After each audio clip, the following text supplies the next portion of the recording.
Bonjour à tous, je m'appelle Nastia, je suis russe. Je fais ce blog pour ne pas oublier la langue natale de mon grand-père, la langue française. Aujourd'hui, je voudrais vous parler des plats russes qui semblent être français, mais à vrai dire, ils n'existent pas en France. Le gâteau Napoléon. Ce gâteau est très répandu et très populaire en Russie. On dit que ce gâteau a été servi pour la première fois par les chefs de cuisine impériale russe lors d'un banquet festif à l'honneur du centenaire de la victoire à la guerre contre les troupes de Napoléon. Et ce premier gâteau avait l'apparence d'un triangle, comme le chapeau de Napoléon. On prépare ce gâteau de la pâte feuilletée avec de la crème, du beurre et du sucre. En France, il existe un gâteau un peu pareil, c'est la millefeuille, la salade olivier. Cette salade est aussi très populaire en Russie, surtout comme le plat pour le Nouvel An. On dit que cette salade a été créée par la chef de cuisine au 19e siècle. On croit que ce chef était d'origine française. Bien sûr que maintenant la composition de cette salade est différente de celle qui a été créée au 19e siècle. Mais en tout cas, la base de cette salade, c'est des légumes bouillis. Même on peut la trouver dans les pays européens. On l'appelle la salade russe et la composition de cette salade varie du pays en pays en fonction de la disponibilité des produits. Julienne. C'est un plat répandu et populaire dans les restaurants russes. C'est une entrée chaude de volaille et de champignons coupés en fines lanières et cuite au four en cocotte sous la crème fraîche et le fromage râpé.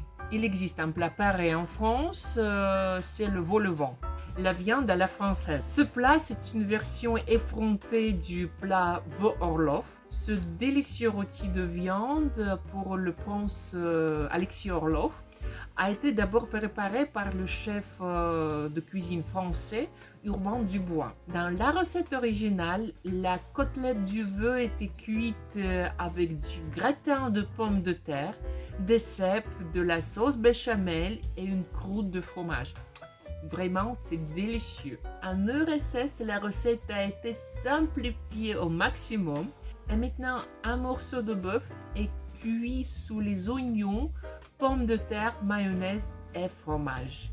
J'en suis sûre que le plat original est beaucoup plus délicieux. En Russie, il existe un plat côtelette. On peut le traduire comme les côtelettes, mais ce n'est pas vraiment des côtelettes, ce sont des boules de viande hachée. La soupe. La soupe, c'est un plat principal russe pour le déjeuner. Normalement, c'est un bouillon avec des pommes de terre, d'autres végétales, avec des céréales, soit des pâtes. Donc, il y a beaucoup d'eau et beaucoup de morceaux. Par exemple, le borsch, c'est aussi le soupe. Les soupes françaises, c'est plutôt les soupes purées. Et comme les Français m'ont dit, on mange les soupes quand il fait froid, par exemple en hiver. Chez nous en Russie, on les mange tout le temps. La compote. Pour nous, la compote, c'est le boisson fait de l'eau bouillante avec des fruits. Baiser. Baiser, ce sont les meringues en russe. Les fromages. Bien sûr, la France, c'est un pays des fromages. Chez nous en Russie, il existe aussi beaucoup de fromages. Mais pour nous, ce n'est pas un plat séparé. Nous le coupons en fins morceaux et nous faisons les sandwichs pour les manger, par exemple, pour le petit déjeuner, soit comme une casse-croûte. Produits laitiers fermentés. Je crois qu'en Russie, il existe beaucoup plus de produits laitiers fermentés qu'en France. Les produits pareils.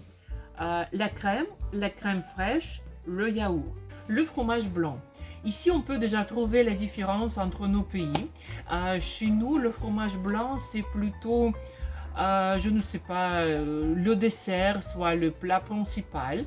Et on le mange sucré en ajoutant des fruits, des baies ou quelque chose d'autre. Le fromage blanc peut être plus sec, soit plus humide, plus friable ou plus collant. Aussi, il existe ce que nous appelons la masse de fromage blanc. C'est une masse avec le fromage blanc, du beurre, du sucre et peut-être du raisin. Aussi, il existe une grande variété du lait caillé et cette variété varie de ville en ville. Par exemple, on peut trouver kéfir, снежок, ряженка, варенец. Ces boissons sont fabriquées du lait fermenté de manière différente, avec l'ajout de levain, de bactéries, soit des levures. Voici, mon mari vous présente 3 boissons du lait caillé. Ce sont снежок, ряженка, kéfir. Снежок est blanc et très sucré. Ряженка, elle n'est pas sucrée, elle est plus jaune, vous voyez. Kéfir, il est blanc et acide. Voici, c'est tout pour aujourd'hui. J'ai essayé de me rappeler les quantités principales des plats. J'espère que vous avez aimé cette vidéo. Merci beaucoup pour vos likes. Vous pouvez m'écrire, je serai très heureuse de vous répondre. Je vous embrasse très fort. Ciao.